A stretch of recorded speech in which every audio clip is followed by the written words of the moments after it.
اعوذ باللہ من الشیطان الرجیم بسم اللہ الرحمن الرحیم ربی اشرح لی صدری ویسر لی امری واحلل عقدۃ من لسانی یفقہوا قولی۔ سورہ العمران آیت نمبر 116۔ ان الذین کفروا لن تغنی عنہم اموالہم ولا اولادہم من اللہ شیئا، بلا شبہ جو لوگ کافر ہوئے ان کے مال اور ان کی اولاد اللہ کے ہاں کچھ بھی کام نہ آ سکیں گے۔ یہی لوگ اہل دوزخ ہیں جو اس میں ہمیشہ رہیں گے۔ مثل ما ينفقون في هذه الحیاة الدنیا كمثل ريح فيها سر، یہ کافر لوگ جو کچھ اس دنیاوی زندگی میں خرچ کرتے ہیں اس کی مثال اس ہوا کی سی ہے جس میں پالا ہو، اور یہ ہوا ایسے لوگوں کی کھیتی پر جا پہنچے جنہوں نے اپنے آپ پر ظلم کیا ہو، اس کھیتی کو تباہ کر ڈالے۔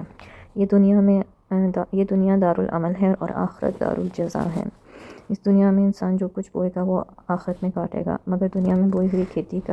کی بارآوری کے لیے چند شرائط ہیں۔ ان شرائط میں اگر ان کو خاطر میں نہ رکھا جائے تو کھیتی کبھی برآور نہ ہوگی، اور وہ شرائط ہیں کہ اللہ اور روز آخرت پر ایمان،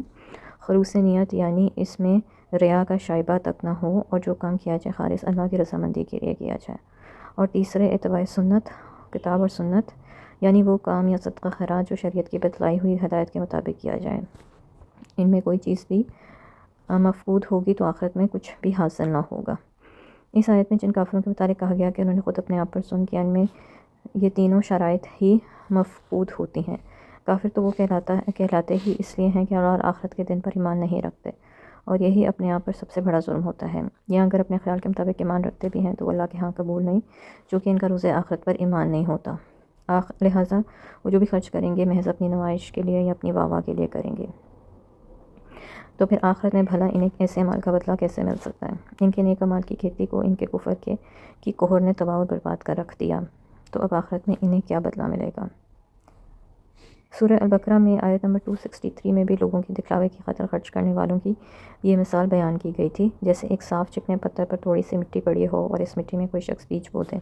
پھر زور کی بارش آئے تو دانہ اور مٹی ہر چیز کو بہا کر لے جائے اور پتھر چکنے کا چکنا باقی رہ جائے۔ اور یہاں یہ مثال بیان کی گئی ہے کہ کھیتی تو اگ گئی مگر اس پر ایسی شدید ٹھنڈی ہوا چلی جس نے اس کھیتی کو بھسم کر کے رکھ دیا۔ حاصل دونوں مثالوں کا ایک ہی ہے کہ ایسے کافروں اور ریاکاروں کو آخرت میں ان کے صدقہ خیرات کا کچھ بھی اجر نہیں ملے گا، کیونکہ ان کی کھیتی تو دنیا میں ہی تباہ ہو چکی، اور جو کام انہوں نے آخرت کے لیے کیا ہی نہ تھا اس کی جزا انہیں کیسے مل سکتی ہے آخرت میں۔ یا ایھا الذین آمنوا لا تتخذوا بطانۃ من دونکم لا یألونکم خبالا، اے ایمان والو اپنے سوا کسی غیر مسلم کو اپنا رازدار نہ بناؤ، وہ تمہاری خرابی کے لیے کوئی کسر اٹھا نہیں رکھتے، وہ تو چاہتے ہیں کہ تم مصیبت میں پڑ جاؤ۔ ان کی دشمنی ان کی زبانوں پر بے اختیار آ جاتی ہے، اور جو کچھ وہ اپنے دلوں میں چھپائے ہوئے بیٹھے ہیں وہ اس سے زیادہ شدید تر ہے۔ ہم نے تمہیں واضح ہدایت دے دی ہیں، اگر تم سوچو گے تو ان سے ضرور محتاط رہو گے۔ یہ خطاب دراصل انصار مدینہ سے ہے۔ ان کے دو بڑے قبیلے تھے، اوس اور خزرج، مدینہ میں آباد تھے۔ اسلام سے پہلے ان قبائل کی آپس میں ٹھنی رہتی تھی، اور مدینہ کے یہودی بھی 3 قبائل میں تقسیم تھے۔ یہودیوں کا کام یہ تھا کہ ان کا ایک قبیلہ اوس کا حلیف بن جاتا، دوسرا خزرج کا، اور اس طرح اوس اور خزرج کو آپس میں لڑاتے رہتے تھے، اور اس طرح کئی طرح کے مفادات حاصل کرتے تھے۔ مثلاً ایک یہ کہ ان کے ہتھیار فروخت ہو جاتے تھے، دوسرا یہ کہ اپنی قلت کے باوجود انصار مدینہ پر اپنی بالادستی قائم رکھتے اور ان کی معیشت اور سیاست پر چھائے ہوئے تھے۔ جب اوس اور خزرج کے قبیلے مسلمان ہو گئے تو اس کے بعد بھی وہ یہودیوں کے ساتھ وہی پرانے تعلقات نبھاتے رہے، اور اپنے سابق یہودی دوستیوں سے اسی طرح خلوص اور محبت سے ملتے رہے، لیکن یہودیوں کو آپ اور آپ کے وسلم کے مشن سے بغض تھا۔ اس کی بنا پر وہ کسی مسلمان سے محبت رکھنے کو تیار نہ تھے۔ انہوں نے منافقانہ روش اختیار کر رکھی تھی، ظاہر میں تو وہ انصار سے دوستی کا دم بھرتے تھے مگر دل میں ان کے سخت دشمن تھے۔ اس ظاہری دوستی سے وہ 2 قسم کے فائدے حاصل کرنا چاہتے تھے، ایک یہ کہ کسی طرح مسلمانوں کو فتنہ فساد پیدا کر دیں مسلمانوں کے اندر، جیسے کہ شماس بن قیس یہودی نے بھی کیا تھا، اور دوسرا یہ کہ مسلمانوں کی جماعتی راز ان کے دشمنوں تک پہنچا دیں۔ انہی وجوہات کی بنا پہ اللہ تعالیٰ نے مسلمانوں کو کسی بھی غیر مسلم سے دوستی اور انہیں اپنا راستہ بنانے سے روک دیا، اور یہود کے بغض کا تو یہ حال تھا کہ بسا اوقات ان کی زبان سے کوئی ایسی بات نکل ہی جاتی تھی جو ان مسلمانوں سے گہری دشمنی کا پتہ بتا دیتی تھی، اور حسد اور دشمنی کے بارے میں ان کی زبان قابو میں نہیں رہتی تھی،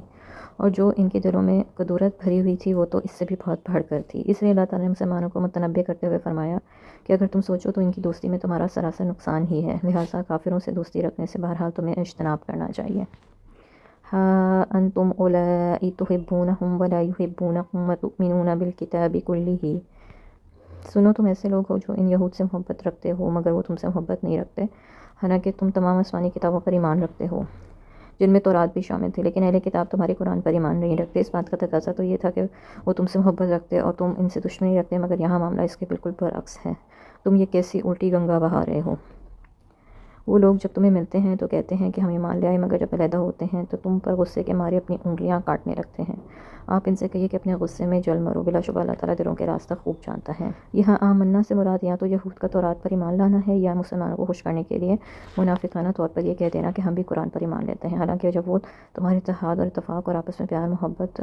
یا کامیابیاں اور کامرانیاں دیکھتے ہیں تو غصے کے مارے اپنی انگلیاں دانتوں میں چبانے لگتے ہیں، کیونکہ ان کو روکنے میں ان کا کچھ بس نہیں چلتا۔ پھر اللہ تعالیٰ نے رسول اللہ صلی اللہ علیہ وسلم کو خطاب کر کے فرمایا کہ آپ ان سے کہہ دیجئے کہ تم خواہ غصے سے جھل بھن جاؤ، اللہ تعالیٰ اپنے مشن کو کامیاب کر کے رہے گا اور دین اسلام ایک غالب دین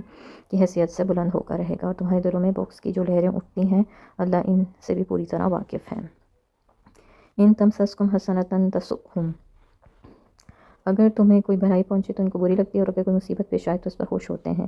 اگر تم صبر سے کام لو اور اللہ سے ڈرتے رہو تو ان کی مکاریاں تمہاری کچھ بھی نہیں بگاڑ سکتی،